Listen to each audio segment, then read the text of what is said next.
All right. We are live. Hey guys, it's us again. Still need a feedback from all you watching in. We're looking to settle the name on, I think it was DeFi Dudes or DeFi Degens, playing with the double D title. So all you guys watching our content, let us know which one you think we should roll with.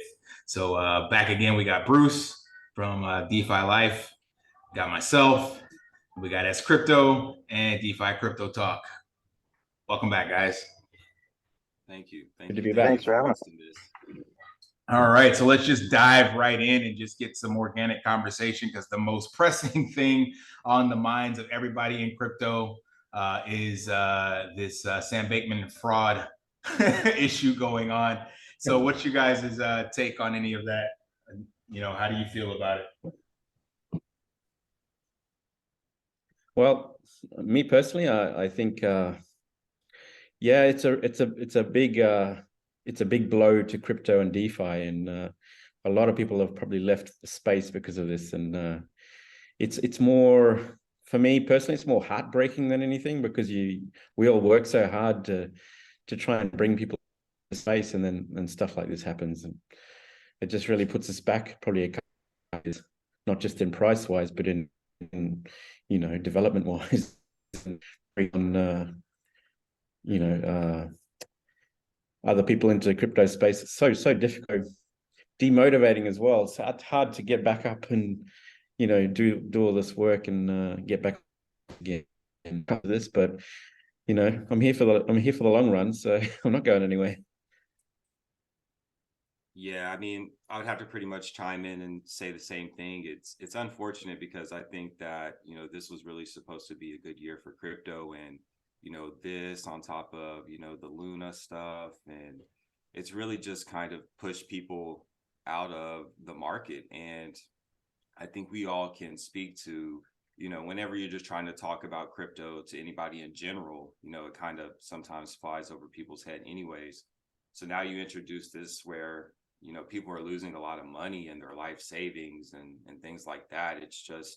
It's another obstacle that's been put in front of crypto in general. So, you know, I think that there is some benefit to it. Obviously, you know, people losing money is never a good thing, but I think it's really starting to filter out some of the bad actors. You know, as we got in crypto, you know, we started to learn what to look for. You know, if it doesn't have a verified contract, we're not doing anything with it. If it's asking for keys, we don't touch it, stuff like that. So I think it's really going to make people be a lot more careful in the space and really set a different standard for what we're looking at. So hopefully, you know, we grow from here and people give it another chance. Yeah, facts. Yeah, absolutely. I totally agree with that. And I think, you know, and the crazy part to me is how bad, you know, we can have the greatest news in crypto, and then, you know, something like this happens and just, you know, like you guys were just saying, just tears everything down. I've had friends who are not even in the crypto space. You know, they won't talk about all the positives, but as soon as, you know, something like this happens, they go, "Hey, did you lose all your money?" You know, which is unfortunate, but you know, I guess that's the way it is. But I think we'll climb back. It'll just, you know, it's just like you guys are saying, just another setback. Yeah, totally agree. I'm wondering, like, I was kind of, I can't say feel as bad, because I guess I got hit hard with the Luna one. So I've been listening to the macro guys talk about we have another leg down, and ironically, Kevin O'Leary, one of the biggest supporters of FTX, and I used to listen to him as well, and he said we have to wait for a direct quote, waiting for a big player to go to zero, and nobody expected it to be FTX. So for me, I was kind of like, all right, finally it's here. You know, it's like this is what we've been waiting on, but at the same time, we know that it's going to bring some, catastrophic, what do you call that? Compound damage, basically collateral damage, because, I don't know what the extent is regarding this whole MIT, Gary Gensler and Caroline and all this stuff. But it's like, if there was definitely some shady business going on behind the scenes with the crypto regulation and SBF promoting all that, it's like, that just does not look good for crypto as a whole. And listening to, Michael Saylor, he basically, so he looks at crypto as like this abusive relationship that's separate from Bitcoin. So Michael Saylor is just a Bitcoin maxi, and he sees everything else as like not not related to Bitcoin. So he's only pro Bitcoin, and basically any other thing that's not Bitcoin is like causing all the problems and the issues. And I'm like, yeah, I can definitely see that from that perspective, because we don't have any regulation. You got all these bad actors in there. Essentially every token or coin created after Bitcoin was created with some kind of ICO or funding. So it's like if regulation comes in, it just doesn't look good going forward. But I know that the technology in and of itself, that's what I'm betting on, is going to be the game changer. So one way or another, I'm betting on tech and communities. And that's why I still think this is definitely going to be a game changer, but it's going to come with some collateral damage and maybe longer to climb out of this hole than we were expecting. Yeah, Definitely. exactly. And I think one of the things is, you know, people talk about, oh, this might set back the bull run to 2024, 2025, 2026. And I mean, still, even if we get set back a couple years, what crypto can bring to the world is life changing. So that's something I'm willing to wait a couple years if I need to. I mean, blockchain technology is something that's different than anything we have right now. So if we have to wait a couple years and, you know, we have to filter through some of this, you know, I'm willing to stay. Absolutely. And hopefully everybody else is. Yeah, for sure. Yeah.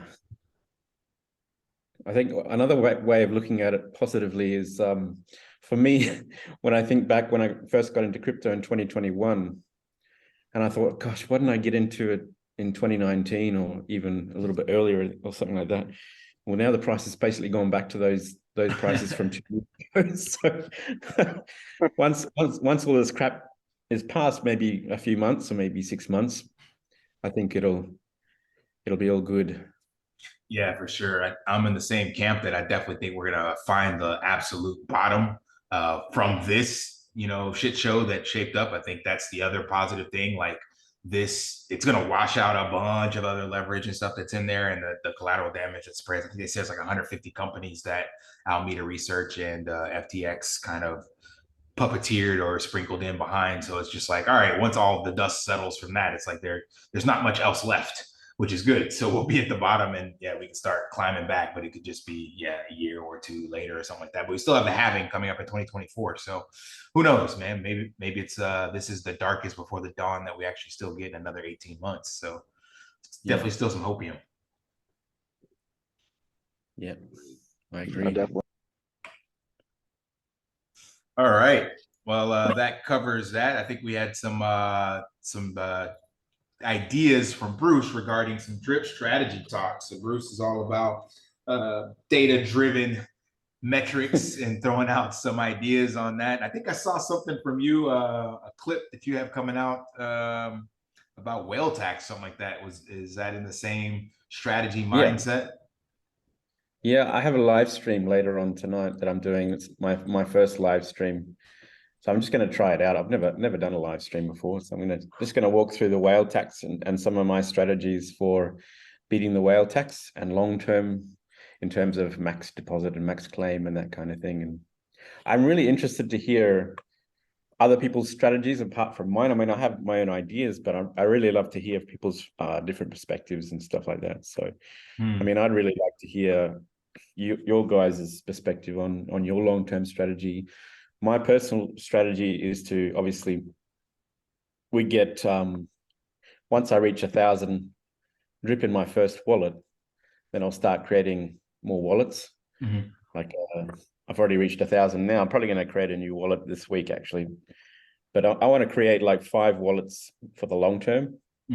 So once you hit 1,000 drip and then you create 5 wallets over the course of 12 months, it makes a huge difference in terms of, obviously you don't need to drain your original wallet with all the whale tax and everything. Like you can still take from your other smaller wallets if you need a little bit more money in the long term. So that's kind of my strategy in the short, try and beat the whale tax. Yeah, I'm curious about that. So I actually ran the numbers as well on the whale tax, and like I was looking at kind of the same verbiage of how to beat it, but there's really no way to beat it. You're just delaying it. So yeah, in one way or another, it's going to come back to get you. You just, prolong the inevitable. And I also thought about the multi-strategy. So that was literally my first video because I got roped into Kelly Snook's calculator. And it's like, oh, okay, if you're going to put up, X amount of dollars, split that over multiple wallets, because in the long run, you have more drip. And I've changed my tune since then. I'm like, I started with 5 wallets, so I still have them.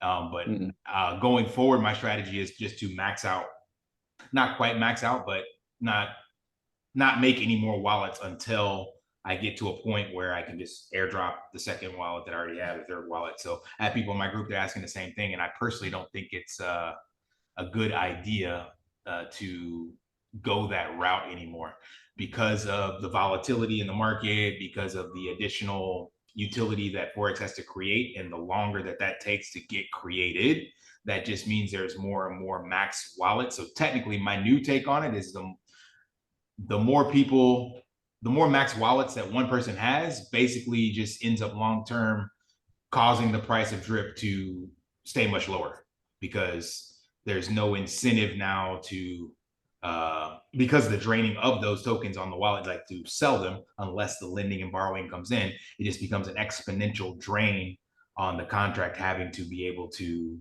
create that yield, which means the more tokens in wallets, the more tokens supply, the harder the price to pump. And yeah, of course, with a $2 drip, $5 drip, you can still make a couple $100,000 over max wallets. But basically, we would all love to see it go back to its previous glory.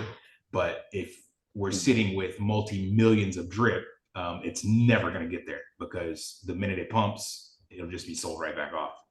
So I'm on the anti-multi-whale strategy now, or multi-wallet strategy personally now. Even though I have multiple now, I'm like, if I could go back in time, I wouldn't do it.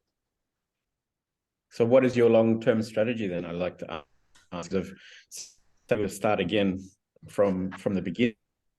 Would you do one wallet and max that out? And then what would be your strategy once you hit max claim and max deposit? So I would go with one wallet, and then once I get to around 7,000 drip in that wallet, so right before the first tier whale tax, then create the second one to airdrop, but not airdrop in the sense that I'm trying to now build that up to another 10,000 or 50,000 or whatever. It would just be like a couple hundred per month, just so that wallet is building up. And then by the time the other one maxes out, I want to have that second wallet somewhere around that 7,000 mark again. So basically just laddering like one wallet at a time, versus like right now, it's actually a pain in the ass. I have 5 wallets and I don't even touch them. I was like, why did I do that? Yeah. It's the same kind of strategy that I've employed, but I'm laddering up 5 wallets. Maybe it's a good idea just to do 1 or 2 and just having one wallet at the same time, not having 5. Because every time, my strategy is every time I hit 1,000 drips, so my first 1,000, I create a wallet. My second 1,000, I create a second wallet or a third wallet. And my third 1,000, a fourth, and so on and so forth, and just up to 5 wallets. But maybe that's a good idea as well, just to have create a wallet and focus on that. Maybe there's nothing wrong with that at all. I think that's perfect. Yeah. I think that's the whole game theory that Forex creates in this thing. It's like, yeah, you can play it so many different ways, and no one way is better than the other. But just from what I'm seeing now, and then watching people like Stunna and Ray and all them, like the guys that got in early, and how quickly they can make one now at where they're at, versus someone who splits all their money in the beginning, it just takes them that much longer to get there. And like I said, the longer this goes on, the harder that's going to become to see some really life-changing gains in drip. I believe 100% that Forex will continue to innovate and add utility into drip, and that's going to definitely help. But we need a bull run in drip. We need borrow and lending. Basically, need incentives to put that drip back in the faucet. You got literally 1.5 million, 1.6 million sitting in wallets. So even if all of a sudden there's one, what do we got in the faucet? The like 600,000 or something like that. So even if that's bought up, it takes 3 times to buy that up to get rid of what's in the wallets. So you buy it up, drip pumps to $200 a token, and it drops right back down to $2.50 that quickly, like literally overnight. So it's like, yeah, you have to get that out of there. And then so it's going to be a while, I think, especially if these kinds of strategies are implemented. But again, that's the game theory. So it's like, yeah, who knows? Yeah, I would kind of say go ahead. No, it's fine. You go. Yeah. I was going to kind of say the same thing. I got into drip day one, and, I wasn't always best about my strategies. I've always been fully transparent about that. When it first went down, I did sell a little bit, but I just think at that point, I really just didn't understand what I had with drip, and I was getting, rugged and stuff like that. But, I know if I would have invested all the money that I put into other projects, and if I would have compounded, I probably would have been very, very close to a max wallet at this point. But it is kind of concerning to see, how fast some of the max wallets can just start creating that cycle of additional max wallets. Now, my strategy is, I think in my main account, I have right around almost 6,000 now. But when I did hit, I think it was close to the 1,000 mark, I made one additional wallet. But I mean, I only plan on having two. I think, shout out to you guys for maintaining more than two, because I mean, I know switching from account to account and hydrating and stuff like that, and keeping up with that can be tedious. But I just have two accounts, and really my main one, my max account, I just look to max that out. And the second one, I really just compound and look to do really the same with it. But my big thing is, I'm not somebody that's going to sit there and, create a max account just to dump it and, have all this drip to sell at $2 or $1 or whatever it's at that point. I'm really kind of just betting on Forex, creating that additional utility, the lending and the layer two and things like that allow me to be able to use that to earn more money. Like, a great example is the drip BUSD farm. Having that additional drip, pairing it up with BUSD that doesn't come from selling drip, and then using that to, gain a better position in the farm. So I'm all about the utility and using the drip towards actually making more money via not selling the drip. So, I mean, that's my strategy currently. I don't plan on making a third, fourth, or fifth wallet. I know a lot of people have a lot of different strategies, and it's kind of cool in a way because people have come up with so many different ways to use their wallets. Like yesterday, I heard that, some people had created a wallet specifically for dogs and one for pigs and, one for the drip garden. And people just really using it for a lot of different ways. And, I think that, Forex has created a system where we can do that. But I mean, my biggest strategy is two wallets, keep it simple, and, try to minimize my carbon footprint on the ecosystem. Yeah, I'm exactly the same way. I just do two wallets and that's it. And like you guys were discussing, I am also too concerned about how easy it is for those max wallets to make even more. But again, I think it's just waiting on that utility. But which we know, it's going to come later on. But just gotta hang tight. And I'm simple. I just like the two wallets. I can barely keep my piggy bank stakes all done, even with the compound all there. So it takes me a little bit. So, but yeah, just two wallets is good with me. And I mean, I just passed. I think I'm at like 1,500 in one wallet. So I might have to take. And it's funny too, just listening to different strategies. Because as I'm listening to everybody talk, I'm like, man, maybe mine is messed up. Because I originally I was like the 5, and then we started talking about it. I was like, well, maybe I need to go down to 2. So, but yeah, I think two is perfectly. It's manageable, and I think it'll set me up for success in the long run. Yeah, totally agree. Like I said, if I could do it over again, I wouldn't have made the 5. But I did that because I was looking at growing the team, and then I have this idea out here with empowering the impoverished. So I was like, okay, I can have these wallets and be able to donate back and all this other stuff. But I didn't see these black swan events, the invasion of freaking Ukraine and Terra Luna meltdown and just all this stuff. So it's just like, yeah, this just became a headache. So I would not do it again 100%. I would stick with the 2. And the same thing with the piggy bank stakes. Funny you mentioned that. Is like, yeah, I went with that and made a CD laddering kind of thing and thought I had a great strategy. And I'm like, no, this is actually just more work, just a pain in the ass. Like, it's supposed to be passive income. I got a full-time job of clicking compound and like all this other shit using my ledger. I'm like, I don't like this at all. Like, no, you know. Yeah, it can be a bit time consuming with all these different, especially just the animal farm and drip by itself. It's I got dogs everywhere. Yeah. Drip BUSD. Yeah, and on top of that, you want to also keep track of like your profit and loss, right? So you want to track all this and find out, am I making any money? What's going on? Your gas fees and all this stuff is like, man, like shouts out to Forex, a lot of game theory in here, and then like a lot of work and research you got to do so that this actually does work out as planned. If not, you just kind of shot yourself in the foot probably. Yeah, and I Yeah. think that's a really good point too, because it is a lot of work. And I think that's where a lot of people kind of get caught up sometimes is, not keeping track of, your losses and your gains and, what you initially put in and what you're actually making every single day. Because, I get a lot of questions of, oh, is it legit that you're making this money off of the piggy bank? I did this and I'm making, 15 cents and I put in $500. And I think it just takes a lot of maintenance and a lot of Mhm. upkeep to really see, the value coming from the system. Mhm. So I think, if you have that time to be able to put into it, that's great. But I think that's another thing that kind of newer people who get in, they don't understand that it takes a lot of organization and tracking and spreadsheets and stuff to keep up with where you truly are in the ecosystem. Facts. Yeah, it's a Yeah, full-time job. absolutely. I find new people who get in to things like drip or the animal farm or even other DeFi plays. For example, my brother just got in a few months ago, and we've been in for a while. So, but my brother gets in and he's just instantly addicted to hydrating and compounding, and that doesn't last too long. Nope. Maybe 3 months.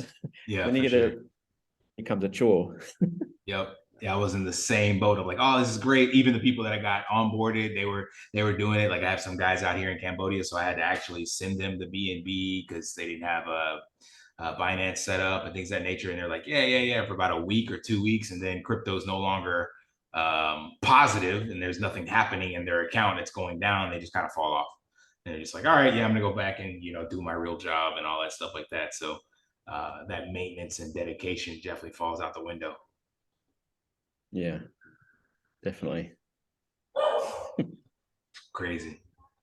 But yeah, I'm interested to see how this like plays out going forward. You mentioned Escrow mentioned about the pig pen. Like that for me is definitely the game changer. I've run the numbers on there and then comparing it to other yield farms and what our potential is and all that stuff like that. It's like, man, that is actually a highly lucrative passive income vehicle. Like I don't know if he's going to continue with Stargate. Did the research on them. Technically, they're not tied to Alameda Research, but might have a bad taste in people's mouths, so he may not go with it. I don't know. But combining Stargate lending and Pancake Swap, and then like at least the bottom of the bear market being in, there's definitely an easy 50 cents a pig that can be generated in that, and it's like that doesn't sound like a lot to people. It's like, oh, well, what is that? It's like, well, yeah, you get about 50 pigs in your pig pen and multiply it over 30 days. It's like now you have essentially like a rental property that you're pulling in $500 a month or whatever. It's like, that's like at the bare minimum.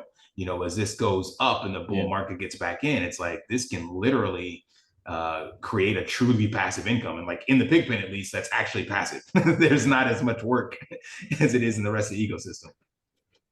Yeah, I think that's a great point, and I think I've heard a lot of people start to echo this recently, and I think it's a great point.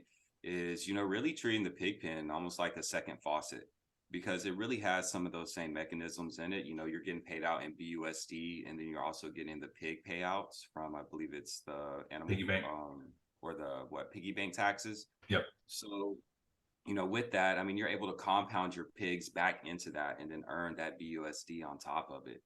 And, I'm always fully transparent about what I do with mine. And, I sold a couple pigs and, now looking at it and the payouts that people are getting, I really wish I would have held on to those pigs, because I even did a video about it. I think the pig pen is very, very similar to real estate. You park your pigs there, you earn that passive income off of it, and you don't have to sell the asset at all. So it's just, you're making that cash flow from it. And then, if pigs does pump, you're just getting more and more and more, and you've built your stake up there by compounding your pigs. So, I think the pig pen is very slept on. Oh, 100%.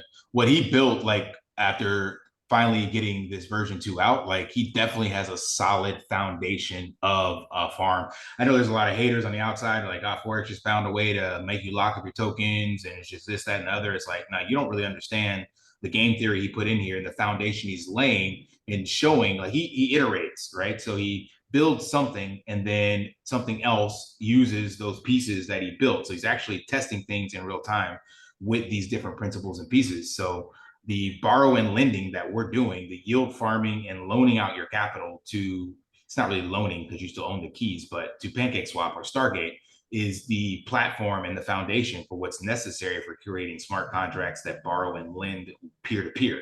And people don't understand that. So it's like this has to take place for him to build this into the next iteration of the platform. And it's already like insane the way he built this out. It's like, yeah, you pretty much, he's forcing you to essentially do what the wealthy people do and hold your tokens, hold your coins, or assets, I should say, and then take the yield and then live off of that 3 to 5% yield, and then continue to compound the rest into the system. And those that don't get it just kind of end up being sacrificial lambs, unfortunately, to the rest of the ecosystem. But it's like the game theory is there and the system is put in place for you to win. All you got to do is just not wreck yourself. Yeah, I love the whole idea about the animal farm. You take the native tokens and you don't have to sell a single native token. You can just stake them and from BNB. And that's, to me, that game theory is brilliant. And hopefully we can see out this bear market and prosper in the bull market once we've, got a good stake in the animal farm, living off those BUSD and BNB dividends. It's going to be amazing. Oh, for sure. Like this leg down that we just got, like it actually didn't do anything to the TVL of the animal farm. It kind of stayed pretty flat. So it's like when you have a 90% tax on your asset, and then you have another one that's paying out a stable coin, it's like, well, yeah, why would I leave? Where am I going to go when everything else is wrecked? Can't go to cash. Right. And the exchanges are liquidating and bankrupt, right? So it's like, I guess I'll just stay here. Exactly. Yeah, and I think that's another great point is, and I did a video on this too, is, the dog pound and the dog token. I mean, I think right now, and I hate to say the word safe in crypto at all.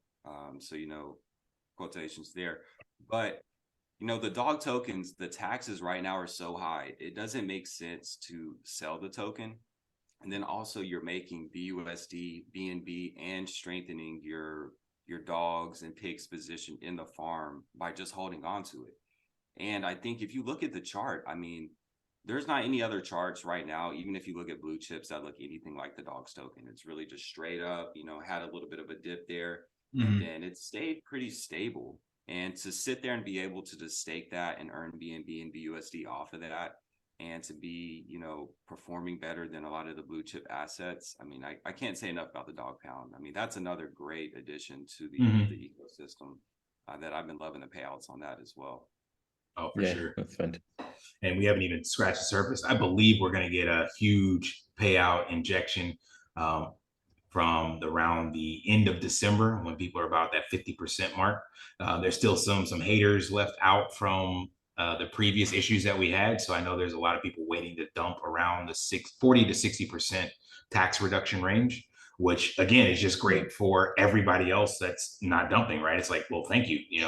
Now you're selling a token that started at $40 and now it's at 60, and you're taking a 60% tax, on it. And anybody else that's left in the dog pound, that's less tokens in the dog pound with those BNB rewards being paid to less stakers. Like it's a win-win.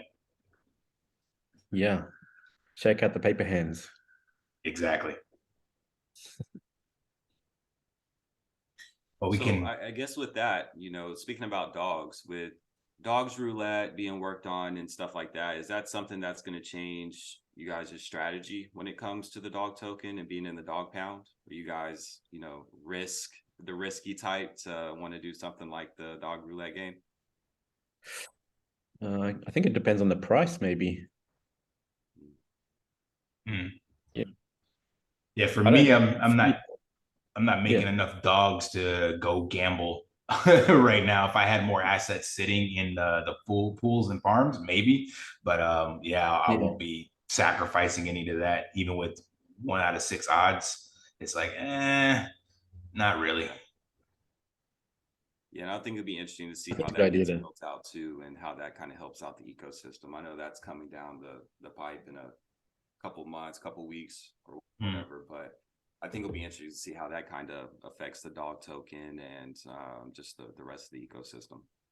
Oh yeah, for sure. Like I've heard Ray talking about this, so he's seeing it as a way for whales to cash out easier, or kind of, they didn't say whales, but basically, to his wording was like avoid the tax, but you're still getting taxed. So he sees it as a way to bet some dogs, and if you hit the jackpot, you're willing to sacrifice all those dogs at 90% tax or whatever because you got 1,000 more or something like that. So, and plus they're getting burned. So I think definitely in regards to the game theory and pumping the dog token, for people that have huge positions, yeah, I think it'll definitely help the ecosystem.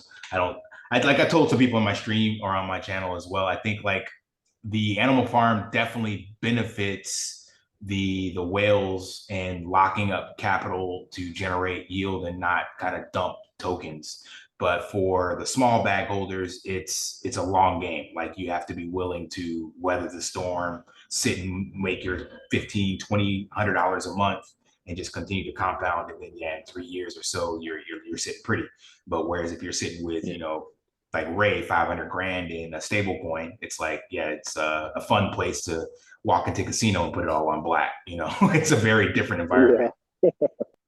Definitely. Yeah. Definitely for the small bag holders, it's a long play. Yeah. So hopefully things pays out. And that's funny because that's also the game theory, right? Because what everybody wants right now, we can look back at tons of projects that have rugged or failed this past year.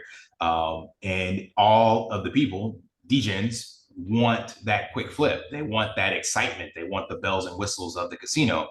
So they see the animal farm is boring.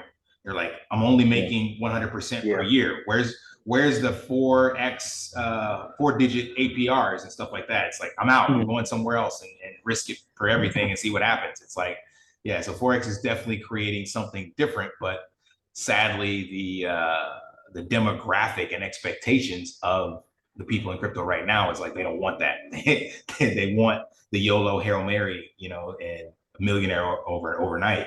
So they're not willing to stick around and ride it out.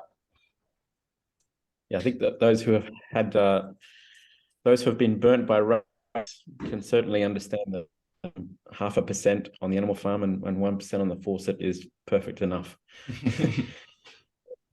Yeah, I'm glad we've moved away from that time, because you know, I think when we were in the bull market and seeing some of those farms pop up every other day, like you said, paying out like 400% in 4 hours, and you know, whales hopping in and taking advantage of that. That was just a hard time. And I mean, I think that it's the same thing, and it's kind of crazy because it's the same thing now. Is, you know, I think they're kind of skeptical to get in even with the low APRs, but it's even more dangerous to get into those farms that have the high APRs. So I'm glad that Forex has, you know, created this now to where this is more so what the standard needs to be. Is you hold on to your assets, you make money off of those, you know, you have normal APRs of, you know, even 0.5 to 1% a day. I mean, that's ridiculous. Anywhere that you can park money and earn up to 1% a day. I mean, there's not anywhere that's going to be able to do that in, you know, a bank or a savings account. No one's going to pay like that. So I'm glad that he's just more so setting a standard of, you know, this is what a farm should look like, and making it innovative, of just setting that new standard for the space. Right. Well, we're coming up on the 3-minute warning. We haven't heard much from you, DeFi Crypto Talk, but we'll get you to chime in here as we wrap up. You got any final thoughts you want to add on this? No, I think it was a good conversation, actually, and I'm sort of reevaluating my strategies, listening to you guys on the sideline, to be honest with you. But no, I think it's some good talk going on. I did have a question for you all. So, just real quick, how do you think lending is going to help? You know, just drip in general, and then what do you think that would look like? I just want to get your thoughts on it, because I know Forex touched on it, but we don't really know, you know, what exactly is going to look like. But I just want to get your guys' thoughts on it.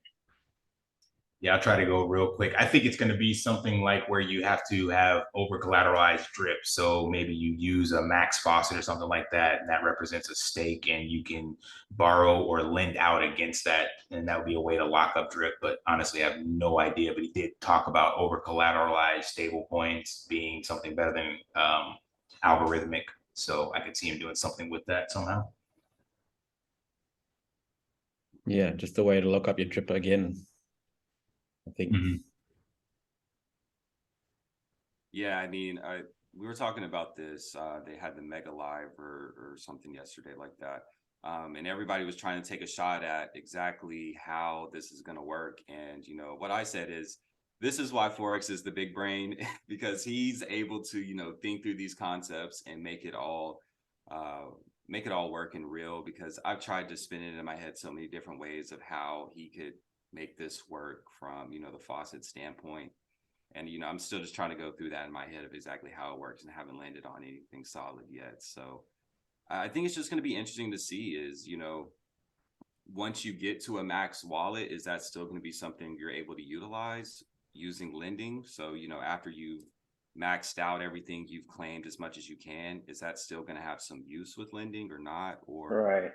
is it going to be something that's more so, you know, it has to be liquid drip?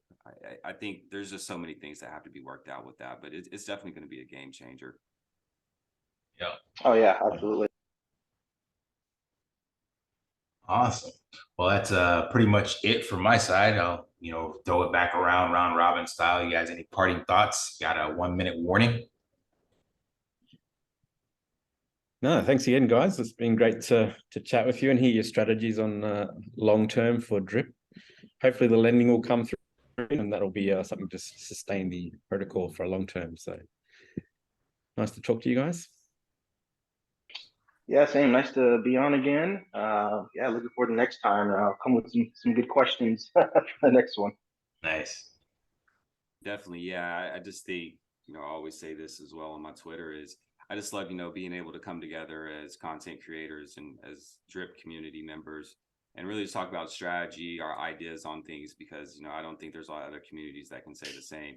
So, you know, big shout out to you, Coach, for setting this up, being consistent with it. So just looking forward to doing this every week. So Yeah, I appreciate you guys chiming in, different time zones, different spaces. And yeah, my big thing is collaboration over competition, and definitely Drip has that community aspect, and enjoy getting some feedback from you guys. So, and thanks to